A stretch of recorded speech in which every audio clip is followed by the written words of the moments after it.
Hey you guys, welcome back to Two Toe Tags Metal Reviews, and today we're giving you guys our final review of A New Kind of Horror by Anaal Nathrakh.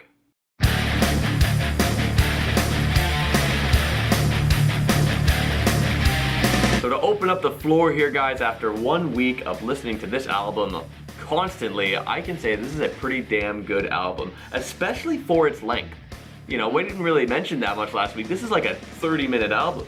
It's just kind of standard, to be honest. It's standard, but you know, even then, like, we had a lot to say last week, and just from such a short album, that's impressive. That's the point, right? Even for a short album, it's got a lot of content to offer. Exactly. We'll definitely get into that. So, one of the biggest things I really noticed from listening to this album over and over is that every song's got something about it that stands out to me. Every song's got something about it that's memorable, and every song's got something about it that I can look forward to listen to, and it's enjoyable. You know, the chorus of Obscene as Cancer, the Reek of Fear, Forward, the stuff with the guns, that kept happening, that, you know, I never got tired of that. V Coactus, which, you know, we looked into it in the song, it sounds more like he says V Coactus, so for our purposes now, that's what we're gonna call it. That's a pretty cool one. One big thing I noticed was about the Horrid Strife. It gives you a good perspective of how this band is changing up their sound a little bit. Because a lot of the songs are lots of blast beats, a lot of black metal influences, but the Horrid Strife kind of pulls back. You don't really hear any blast beats, you don't hear any sheer walls of sound. The structure is different. It sets it apart. It's a lot more accessible as well. Yep. So, I like that as well. Speaking of the Horrid Strife, I gotta say, after a week of listening, that became my favorite song. And I think that song is just pure badassness. It's just, I don't know what about it. There's a lot of things about it that I like, really, but one of the things that I guess attracts me to it the most is, I don't even know what the sound is. It's like, if you guys seen the movie Psycho, the popular scene where, like, the shower scene when the guy's got the knife and it goes wee wee wee. That kind of, like, it's almost like a scraping on metal kind of noise. Very irritating, but when it's done right and it's put in music the right way, it's just so evil sounding. Yeah. And this song has that throughout the whole song at, you know, certain intervals. I love that. I also love his voice in the song. I love the structure of the song, like I mentioned. Just such a badass song. Several songs that I like. That's definitely top of the list. But like you, I really enjoyed the album. It was a surprise for me because I thought I would kind of get bored of the album. I thought I would be irritated by the album. And the reason why I thought I'd be irritated by the album is because of the vocals. If you watch our first impressions video, I did mention that I listened to a couple older albums from Anaal Nathrakh, and I didn't like the vocals. The singer has this screechy kind of style, very shrieky, very screechy, and I just wasn't jiving with it. However, he's not a one-dimensional vocalist. And if you listen to this album, you hear a lot of different vocal styles, and I decided to count them, to count how many different vocal styles I actually hear on this album. And I counted 13 distinct, unique vocal styles. 13, Jeez. Which is crazy. And I didn't even count track 1. That's between tracks 2 and track 10. Wow. It's on a 30-minute album too. He's able to pull up that much. I wrote a list of them here, just basically my own description of them. So you got black metal harsh, which is basically a typical straightforward black metal type of vocal. You got cleans, which are very nice, by the way. You got the King Diamond falsetto, which if you listen to King Diamond, you'll hear that instantly. You got digitized black metal harsh, which is basically a black metal harsh vocal that has a digital effect on it. You got metalcore harsh. You got a black metal high scream. You got the shrieking, which is what I don't like, but I'll get to that in a second. You got a Danny Filth high harsh, which is basically like, it sounded like, you know, Cradle of Filth style vocals when he's doing his high harshes, not the high screams. But you also got a Danny Filth high scream, which happens in, I think, 1 or 2 songs. You got growls. There's some talking in one song. Then you have a choir. And then you have what I call Spaz Rabies Raccoon, because I have no other way to describe it, but it's just a smorgasbord of crazy, chaotic vocal noises. It's like the shrieking, but with a lot less control. Right. So with the shrieking, again, I don't like the shrieking, okay? I think it's very annoying. But the way they did it on this album was very tolerable because they always matched it with something else. Which song is it that has the choir? The choir is the last song. Yeah, we're the last song. So the way they do it in that song is they alternate. So it's screeching choir, and it balances it out. sometimes it's harmonized, you know, and when it harmonizes, or when you got other aspects that, you know, draw your attention away from what you would normally think is annoying, then it's not so annoying anymore. And I think it was really well done that way. There's a lot of harmonized vocals, like all those vocal styles, you'll hear multiple styles per song, and a lot of them are, like I said, are harmonized, a lot of them are singular, and I'm pretty sure it's all done by the same guy, except for maybe the choir and maybe the talking part.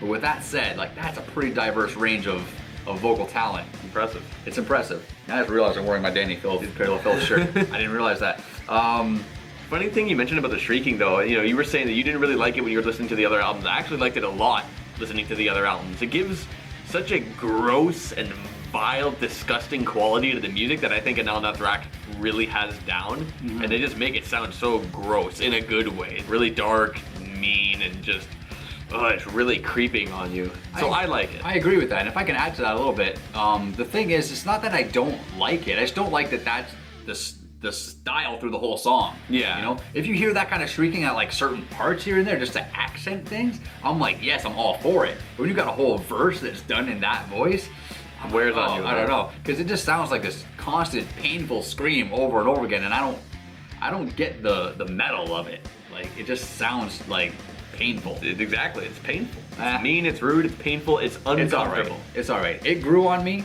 and the fact that there was other things to help complement it made it more tolerable for me, and so I didn't have any real issues with it. I asked you last week about the very first song, The Road To. Yeah.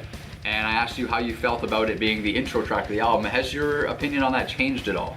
Slightly. You know, today I listened to it for the last time before a review, and when I listened to The Road To, it really did a good job at setting up the mood, because I knew what the mood was. I knew all the songs, so I knew how the album goes. So hearing that track, I'm thinking, you know what, this does a good job at painting the picture that the album presents. I agree. It fulfilled its purpose. I think it really does a good job. I only heard it the one time because it was our first impression, so I wasn't sure if I really thought it did a great job. I thought it was, you know, didn't really build properly or didn't really get me hyped up, but now that I know the album pretty well, I would say it does do its job.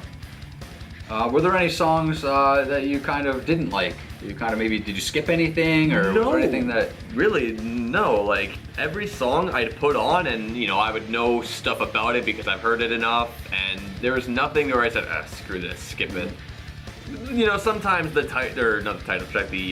first track, the opening track, because it's just a building track, if it comes on during shuffle at the, like, near the end or in the middle, I might just, like, go, like, get to the action, you know? Yeah. But that, I don't really consider that making the song skippable. That's because, you know, it's an intro track in the middle of the album because I'm shuffling it. I got you. So I wouldn't consider that being skipped.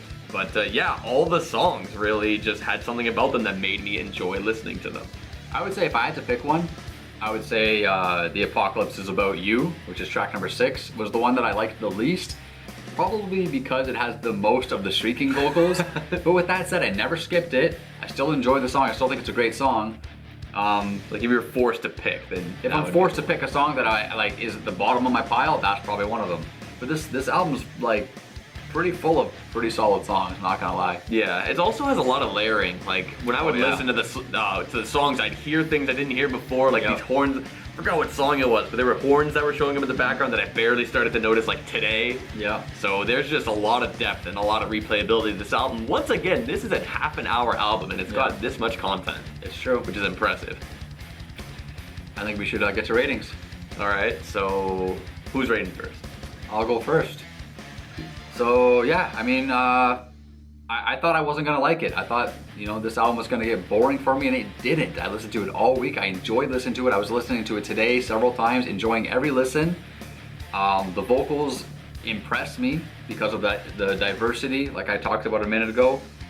And you know, every song's got something, like you said. Every song's got something that you're gonna remember. Every song's got its own identity, its own unique feel and style. And I feel like this band is very unique, and I feel like a lot of the biggest reason why a lot of people are gravitating towards this band, because this band's got quite a bit of hype behind it right now, and I feel like it's because they are unique. There's nobody else that sounds like this right now, as far as I know. Yeah. I mean, we listen to a lot of metal, and I don't know any other band that sounds like Anaal Nathrakh. Yeah, same. I don't know any other band that sounds like this. I feel like they're an acquired taste, but I feel like they're a lot easier to get into and enjoy than a lot of other acquired taste kind of bands. But with that all said, I give this album a toe tag. I feel like it's definitely deserving. I loved it through and through, and I feel like it's well deserved of that score, so toe tag for me. Yeah, man, you make a good point that this band is extremely unique. I agree. Nobody sounds like these guys, no matter what I listen to. These guys stand out like they are their own thing, you know, extreme metal with the black metal stuff. And I really feel that this album specifically is a good album to get started with, because it has a lot of accessible songs like the Horrid Stripe, etc. Even like Mother of Satan, even. Forward, yep. Forward's another one. So I feel like if you want to get started with this band, but you might be worried about if they're too weird for you, start with this one. Yeah. Because this album, for me, is also a toe tag album. It gets 2 toe tags, so no matter what, if you're into it or not, you should definitely check it out. Check it out. Got our seal of approval. Yep. Solid album by Anaal Nathrakh. I was hyped for it. Like, after I listened to their other stuff, I was really excited, and I was not disappointed at all whatsoever. That's it for this review, so be sure to, as always, leave your comments below. Let us know what you guys think of the album. Like the video if you liked it. Like it if you didn't like it. We don't care, just like it. Subscribe if you guys are new to the channel. I'm Vile Self. I'm TV Fish. We'll see you guys soon.